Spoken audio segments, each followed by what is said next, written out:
Serve them as is. Fergus cried, there would be peace.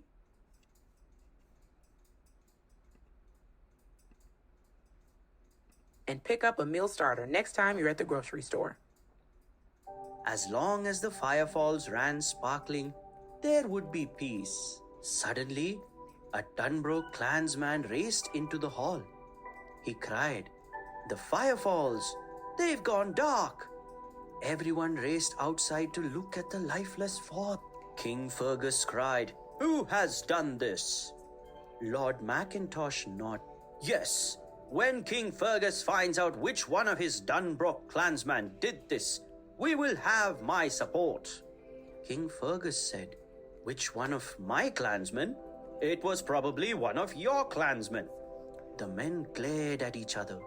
Lord Mackintosh commanded, "Mackintosh clan, we're leaving." Merida and young Mackintosh looked at each other as everyone else went back to the castle. They tailed to get those emeralds back to where they belonged before the friendship between their clans was ruined. The pair tried to climb up to the cave, but the new, darkened water made the rocks too slippery. Suddenly, Merida saw a blue will-o'-wisp. She knew it would lead them to their destiny. Merida and young Mackintosh didn't know what they would do, but they hurried back to the cave. The water of the firefalls was getting even darker. When they reached the cave, young Mackintosh tried to put the emerald back where he had found it. It nearly toppled off the stone ledge. Merida looked concerned and she said, "The two emeralds must have supported each other. What were they going to do without the other stone?" Merida suddenly gasped, "The legend! Each king put an emerald on the stone. We've got to put something there too." Merida removed her lucky charm from her bow and placed it on the ledge. Young Mackintosh placed a small knife. For a moment, a sparkling flash crackled and there was a burst of light, but it quickly faded. Merida shook her head. Young Mackintosh nodded. "It can't be just anything. It has to be something that really truly matters." He carefully unpinned his family crest from his kilt sash and placed it on the ledge. A halo of green light surrounded the objects as they lit up with dazzling sparkles. A golden light flickered out from under the ledge, filling the whole cave. Then, finally, the water began to glow again. Merida and young Mackintosh raced from the cave just in time to see the firefalls turn from black into clear crystal blue. From the top of the falls, Merida and young Mackintosh could see the docks.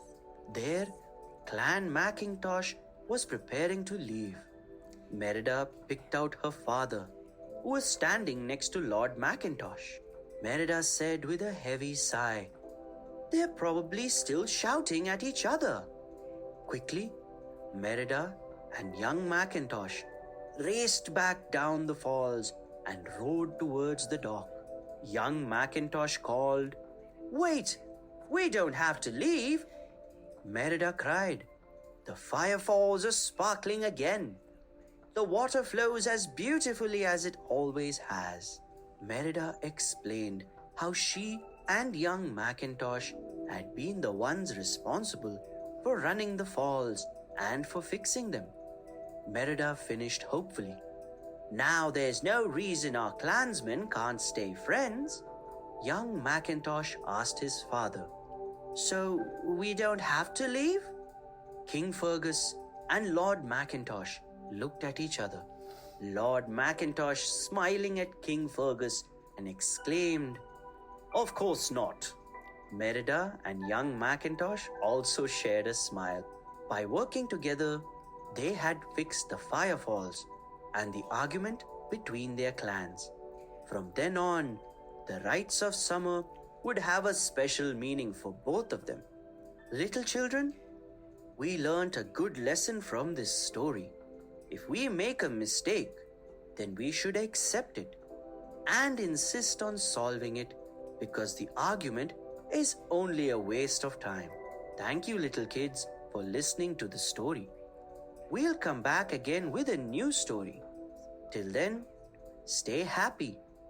This story is written by Disney. Goodbye, little ones.